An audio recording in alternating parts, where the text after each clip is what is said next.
Terran, and oh, quickly getting taken out.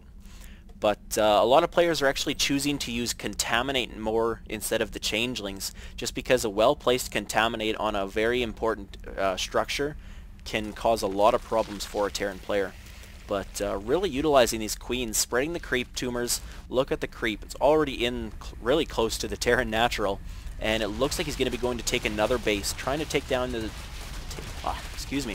take down the destructible debris, and he's going to try to take a fourth base. He might even go for the gold. Nope, just setting the drone up here for the fourth over at the proprietary area. Not spawning larva, probably falling a little bit behind on that.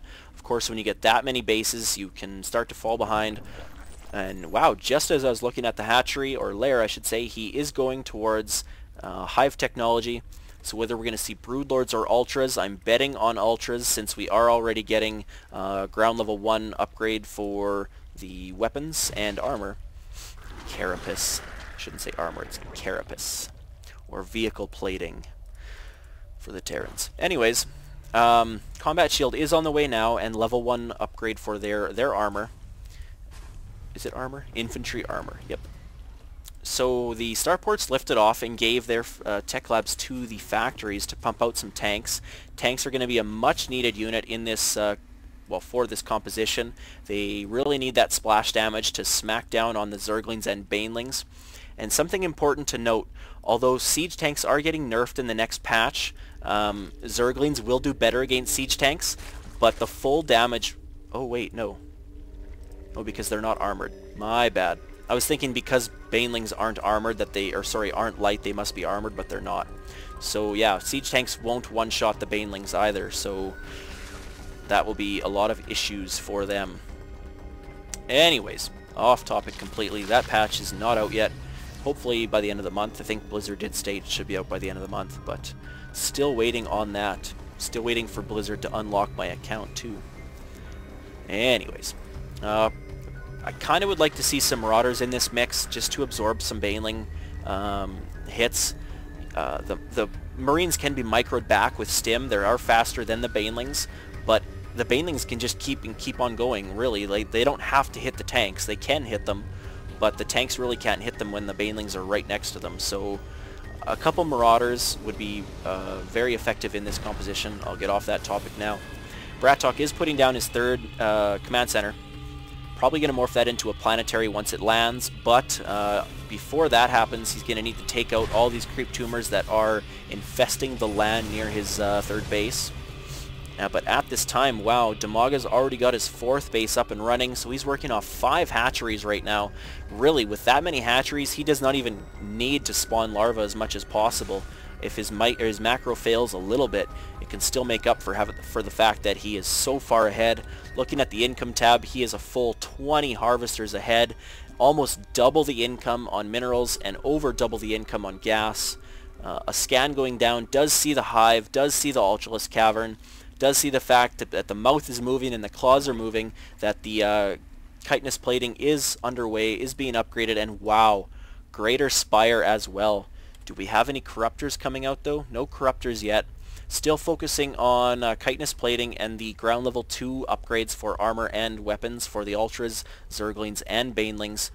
No big engagement. We do have a Baneling drop coming, so Dimaga's doing a very good job with this. And if he can get those Banelings dropped on these Marines, that will be hell. But it looks like he's just going to take the long way around and go drop on the mineral line. If he takes out some of these workers, I mean, he's already 20 harvesters behind. How much further behind can you stand to be? The siege tanks are sieging up, but it's just not going to be enough. There's just too many Ultralisks, too many Zerglings, and wow, look at the Broodlords. So this was just an absolutely dominating game. The Ultras are getting in there, they're taking a lot of shots, but the Broodlords now, there's only 2 Vikings to deal with it. There's just not enough. A couple fungal growth need to go down from these infestors and probably pop out some infested Terrans. But important to note, this command center didn't get the chance to be an orbital or to be a planetary fortress. It would have been a very integral part of this defense, but it looks like the Zerg army is absolutely just going to sweep through. Look at that nice infestor play. I would really love to be able to pause and rewind that for you guys, but what happened was a fungal growth went down on the Marines, preventing them from running back, and the banelings just came in and just completely swept through that army. So with, oh, nice fungal growth once again, and a ton of infested Terrans, and as I was saying, they have so much armor, it's not even funny, but all of these Marines and tanks will clean those up pretty quickly. Those infested Terrans would have been better off if the tanks were sieged, but they weren't.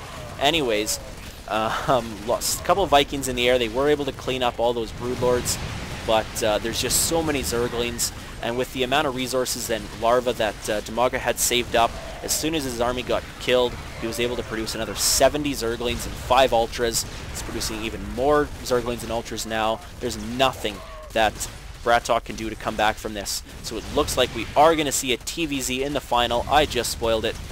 Oh well, the VODs won't be up anyways before tomorrow. BratOK does GG, so we will see tomorrow Dimaga as the Zerg player up against TLO, the Terran player, tomorrow at 11 o'clock. Well, I shouldn't say 11 o'clock, 10 o'clock my time, but same time, same place. We will have the finals.